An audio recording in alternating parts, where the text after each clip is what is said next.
ఈ బూడిద గుమ్మడికాయ ముక్కనే తురుముకుందాము. తొక్క చెక్కేసి తురుముకుందాం. ఒక కప్పు ఏపుడు శనగపప్పు పిండి ఇది, అలాగే ఒక కప్పు బియ్యపు పిండి రెండు కలిపేసుకుందాం. తగినంత సాల్ట్ వేసాను. ఇది బూడిద గుమ్మడికాయ పేస్ట్, జీలకర్ర, అల్లం వెల్లుల్లి పేస్ట్, ఇది కరివేపాకు చిన్న చిన్న ముక్కలుగా కట్ చేసాను. వేసేసుకుని కలిపేసుకుందాం. గట్టిగా కలుపుకుందాం. అవసరమైతే వాటర్ పోసుకుందాం. స్పూన్లకి వేడి నూనె వేసుకుందాం. 2 స్పూన్ల నూనె వేడి చేసాను. తగిన వాటర్ పోస్తున్నాను. చల్లని నీళ్ళే, వేడి నీళ్ళు అవసరం లేదు. గట్టిగా కలుపుకుందాం. పిండిని ఇలా గట్టిగా కలుపుకోవాలి. ఇప్పుడు చెక్కలు చేసుకుందాం. స్టవ్ మీద ముగ్గురు పెట్టి ఆయిల్ పోసాను.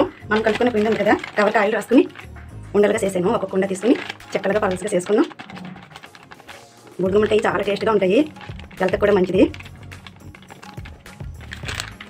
అలా వేసుకుందాం. అన్నీ అలా వేసుకుందాం. ఏది అలా తిప్పుకుందాం. అలా ఒక్కొక్కటి తిప్పుకుందాం. వేగిపోయి తీసేస్తున్నాను. బూడిద గుమ్మడికాయ చెక్కలు రెడీ అయిపోయినాయి. ఇవి చాలా టేస్ట్గా ఉంటాయి. నోట్లో వేసుకుంటే వెన్నెలా కరిగిపోతాయి. మీరు ఇలా ట్రై చేయండి.